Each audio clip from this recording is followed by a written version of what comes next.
कर्म करो फल की इच्छा मत करो। यह श्लोक हमने कितनी बार सुना भी है और बोला भी है, पर क्या सही तरीके से समझा है? नमस्कार, मैं हूं वरुण सेठी और आज इसी श्लोक को अच्छे से समझने की कोशिश करते हैं कि क्या है इसका मतलब। कर्म करो पर फल की इच्छा मत करो। दोस्तों, सबसे पहले हम समझते हैं कि क्या है ये कर्म, क्योंकि इसको समझना बहुत इंपॉर्टेंट है और यहां पर ही सबसे ज्यादा गड़बड़ हो जाती है। कर्म बेसिकली हमारे एक्शन है जो रोजमर्रा जिंदगी में हम जाने अनजाने में करते रहते हैं, और हर एक्शन का एक रिएक्शन होता है। वो तो आपने सुनी होगी कहावत, every action has a equal and opposite reaction. जैसा आप बोगे वैसा पाओगे। तो वही एक्शंस का हमें परिणाम, हमें फल मिलते रहता है। अब कई बार हम ये सुनते हैं कि ये बेटा पिछले जन्म के कर्म है, इसकी वजह से ऐसा तुम्हारे साथ हो रहा है। जैसे एक अकाउंटिंग बैलेंस शीट में हम कैरी फॉरवर्ड करते अगले अकाउंटिंग ईयर में, बिल्कुल उसी तरह से पिछले जन्म के कर्म भी हमारे इस जन्म में कैरी फॉरवर्ड होते हैं। कितनी बार किसी एस्ट्रोलॉजर या पंडित के पास गए होगे तो उन्होंने कुछ कहा होगा कि ये पूजा कर लो क्योंकि पिछले जन्म के कर्म थे तो ये दोष कट जाएगा।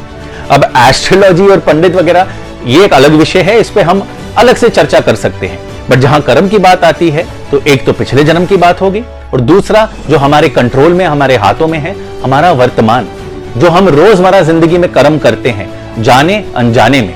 और ज्यादातर लोग इसे फिजिकल कर्म मानते हैं कि हम फिजिकली क्या कर रहे हैं। कभी किसी से झगड़ा हो गया, किसी को हमने धोखा दे दिया, या कुछ हमने बातचीत ऐसी कर ली, या जो कुछ भी हम फिजिकली कर रहे हैं हमारे सेंसेस के थ्रू, उसको वो कर्म मानते हैं। पर वो भूल जाते हैं उस कर्म के साथ एक बहुत इंपॉर्टेंट कर्म भी है, हमारा मानसिक कर्म।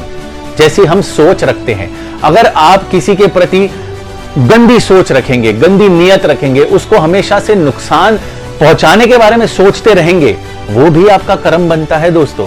अच्छा हो या बुरा हो, आपकी बैलेंस शीट में हमेशा वो नोट किया जाएगा।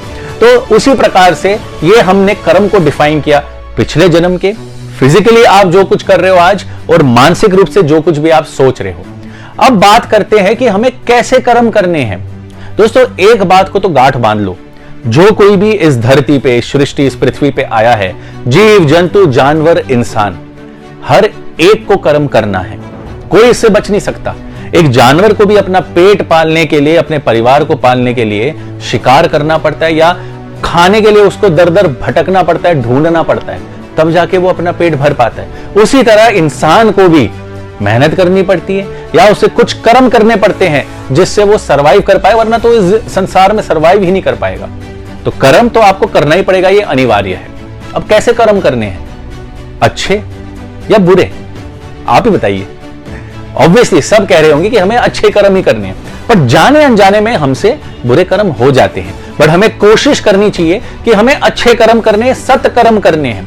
दोस्तों, यहां पर कई बार थोड़ा सा भेदभाव हो जाता है, मनमुटाव हो जाता है कि लोग कहते हैं, अलग अलग फिलॉसफी है।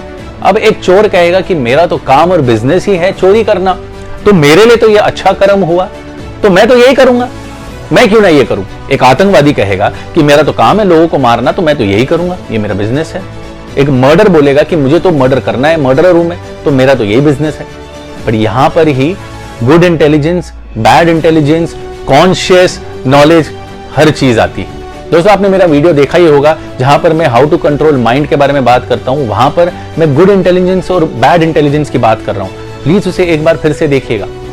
हम सबको पता है कि हमें अच्छे कर्म ही करने हैं। डीप डाउन वो व्यक्ति जरूर जानता है कि अगर वो किसी को मार रहा है, चोरी कर रहा है, या किसी को भी नुकसान पहुंचा रहा है, चाहे उसके पास वैलिड रीजंस हो, पर वो गलती है, इसीलिए तो वो चोरी से कर रहा है।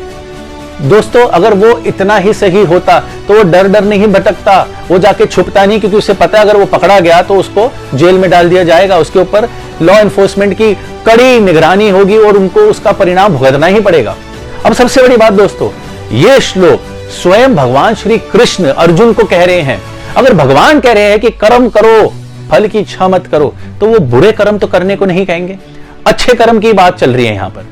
अब आगे आते हम इसी श्लोक में कि फल की इच्छा मत करो। क्यों हम फल की इच्छा ना करें?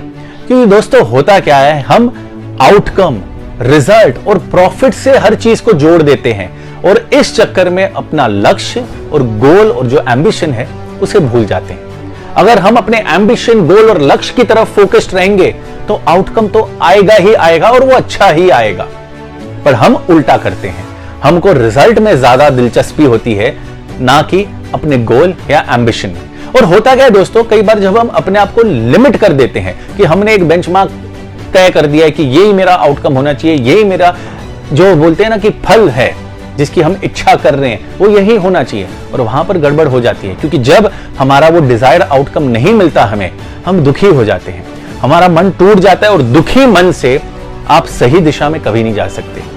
आपको क्या पता कि जिसे आप अपने डिजायर्ड आउटकम समझ रहे हैं, आपके लिए तो पूरा जहां मुकम्मल किया गया है, बट आपने अपने आप को लिमिट कर दिया है।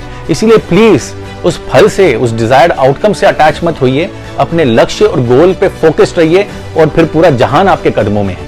एक बूंद को थोड़ी ना पता होता है कि वो एक सागर बनकर बाढ़ ला सकता है, एक हवा के झोंके को थोड़ी ना पता होता है कि वो इतना बड़ा तूफान बन सकता है।